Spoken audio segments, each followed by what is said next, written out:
Hello everyone, welcome back to my YouTube channel. कैसे हैं सभी लोग? आए होप अच्छे होंगे। चलिए आज फिर आपके लिए बॉलीवुड की कुछ और इंटरेस्टिंग स्टोरीज लेकर आई हूँ।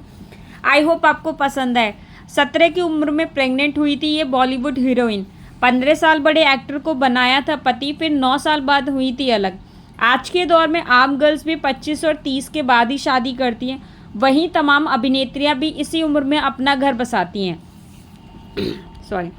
लेकिन ऐसा भी एक दौर था जब सुपरस्टार एक्ट्रेस 15 की बाली उम्र में ही प्यार में डूबी और फिर आनन फानन में घर बसा लेती थी। यहाँ हम एक ऐसी अभिनेत्री के बारे में बात कर रहे हैं जो नाबालिग थी, तभी वो प्रेग्नेंट हो गई और उस हीरोइन ने अपने से 15 साल बड़े हीरो से शादी रचाई थी। विवाह के बाद वो अभिनय से गायब हो गई और बेटियों की देखभाल करने लगी थी। कुछ साल साथ रहने के बाद वे पति से अलग हो गई थी। तो आइए आपको बताते हैं आखिर कौन है वो हीरोइन, बाली उम्र में माँ बनने वाली वो हीरोइन। जिस एक्ट्रेस के बारे में हम यहाँ बात करें वो आज भी ग्लैमर इंडस्ट्री में अपने जलवे बिखेर रही है और छोटे पर्दे से लेकर फिल्मों में भी एक्टिव है। वो एक धनी माता पिता की बेटी है जो बचपन से ही हीरोइन बनने की ख्वाहिश रखती थी, लेकिन उसी दौरान वे असल ज़िंदगी में प्यार में पड़ गई थी। वो कोई और नहीं बल्कि डिम्पल कपाड़िया हैं जो मुख्य रूप से हिंदी फिल्मों में दिखाई देती हैं। हीरोइन बनने का डिम्पल को पहला मौका अपने पिता के फिल्म उद्योग में लॉन्च करने के प्रयासों से मिला था। उन्हें 14 साल की उम्र में फिल्म निर्माता राज कपूर ने खोजा था, जिन्होंने उन्हें 1973 में आई फिल्म बॉबी के लिए कास्ट किया था, जिसमें उनके अपोजिट ऋषि कपूर थे। डिम्पल कपाड़िया की पहली फिल्म को बड़ी व्यावसायिक सफलता मिली और उन्हें व्यापक सार्वजनिक मान्यता भी मिली। लेकिन क्या आप जानते हैं कि 1973 में फिल्म की रिलीज़ के कुछ समय पहले उन्होंने खुद से 15 साल बड़े अभिनेता राजेश खन्ना से शादी कर ली और अभिनय छोड़ दिया था। जब डिम्पल कपाड़िया ने शादी की थी उस वक्त उनकी उम्र महज 16 साल की थी, यानी कि वे नाबालिग थी। वहीं एक साल में ही वे 17 की उम्र में प्रेग्नेंट हो गई थी और फिर उन्होंने ट्विंकल खन्ना को जन्म दिया था।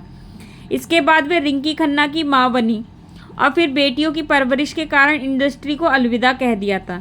शादी के समय डिम्पल 7वें आसमान पर थी और करियर से ज़्यादा अपने पति के साथ पूरी उम्र बिताने को लेकर ज़्यादा खुश थी। लेकिन 9 साल के बाद वे दोनों अलग रहने लगे और अपने अपने काम में बिजी हो गए थे। डिम्पल ने साल 1982 में अपने पति राजेश खन्ना से अलग रहने का फैसला लिया था, लेकिन दोनों ने तलाक नहीं दिया था कभी।